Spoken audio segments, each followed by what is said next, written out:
Olá pessoal, estou aqui para gravar para vocês o terceiro fundamento apostólico. O terceiro fundamento apostólico é a fidelidade. A fidelidade, essa é uma ministração muito simples, muito rápida, mas de uma importância tão grande, que a fidelidade é o que define tudo na nossa vida, né? O texto que eu quero usar aqui é o texto lá de Atos 26, no versículo 19. Paulo, ele estava discursando, se defendendo, né? E ele falou assim para o rei Agripa, ele falou: eu não fui desobediente à visão celestial, né? Mas anunciei primeiramente aos de Damasco e em Jerusalém, por toda a região da Judéia e aos gentios que se arrependessem e se convertessem a Deus, praticando obras dignas de arrependimento. Por causa disto, alguns judeus me prenderam, estando eu no templo, e tentaram matar-me.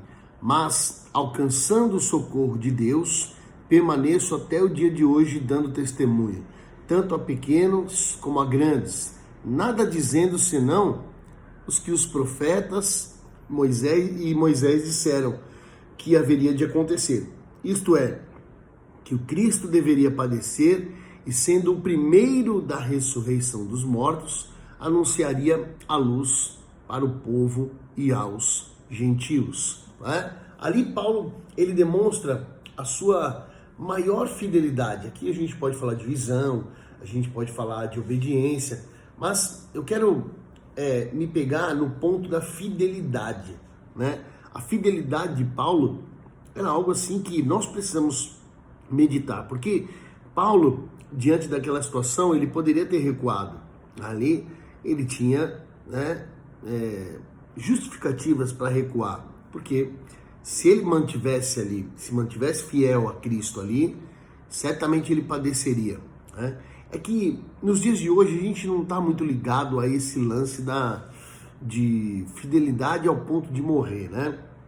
A gente está mais ligado à fidelidade que me faz viver, né?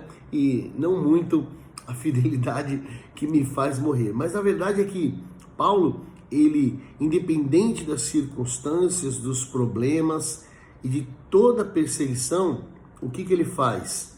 Ele se manteve fiel, não é? Fidelidade é uma característica de alguém que é fiel, né? Do que demonstra o que é zelo, o que demonstra respeito por alguém, que respeita o que recebeu, respeita o que tem, não é? A fidelidade é uma característica poderosa de Deus, né? E nós vimos isso na vida de Paulo, né? Essa marca de fidelidade nele é muito forte, não é? Paulo, injustiçado, perseguido, né? Ele estava ali até justificando: ó, os caras tentaram me matar e tal, todo aquele lance, foi picado por cobra, teve de tudo, mas ele se manteve fiel à visão, fiel àquilo que ele recebeu de Cristo.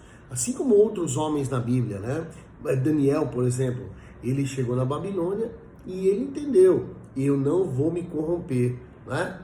Muitas pessoas, elas tinham consciência do chamado, mas na hora H, na hora de se manter fiel, espana, né? Fidelidade nós demonstramos na hora da pressão. José, por exemplo, invejado pelos próprios irmãos, vendido como escravo, tinha toda a justificativa do mundo para abrir mão, né, meu? Sei lá, já era, né? Só que é o seguinte: permaneceu fiel em todo o tempo. E o nosso próprio Cristo, né?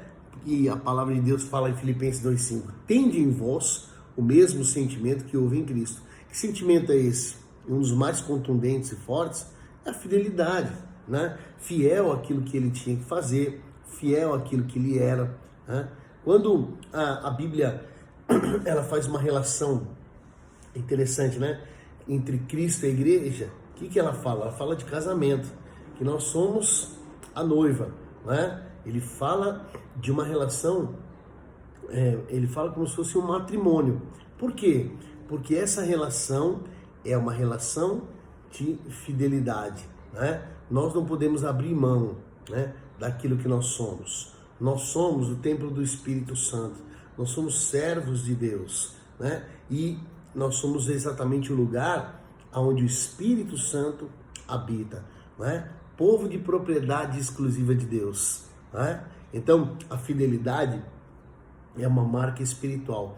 E é lógico que nós poderíamos aqui, né, fazer algumas comparações e tal, mas eu acho que a maior marca de fidelidade que existe hoje, com certeza, é exatamente a fidelidade ao pecado, né? Contra o pecado. Geralmente, quando a gente fala que a pessoa foi infiel, a gente joga para o lado do pecado. É lógico que é tudo muito mais contundente, mas vamos pensar, né? Se eu sou fiel a Deus, até nas coisas que eu devo fazer e não devo fazer, com certeza eu vou ser nas coisas grandes também. Eu acho que o pecado é o grão de areia, né, no quesito fidelidade, né? Mas ele é exatamente aquilo que ele demonstra um comportamento em tudo, do que vai ser tudo na minha vida, né? O pecado, ele entrega. O que o pecado faz? Ele entrega o ouro para o bandido, não é? Quando você é infiel a Deus, quando você peca, o que você está fazendo? Você está deixando de ser fiel a Deus e você está dando todo o crédito, o ouro para o bandido, né? Então, nós podemos pegar isso como exemplo, né? Que quando nós conseguimos resistir ao pecado, quando nós vencemos o pecado, nós estamos adquirindo, produzindo um nível de fidelidade que eu vou precisar usar em tudo na minha vida. Aí, eu sou fiel aos amigos, sou fiel às pessoas, né? Porque a infidelidade, ela pode agir em todas as áreas, numa amizade, num relacionamento de trabalho,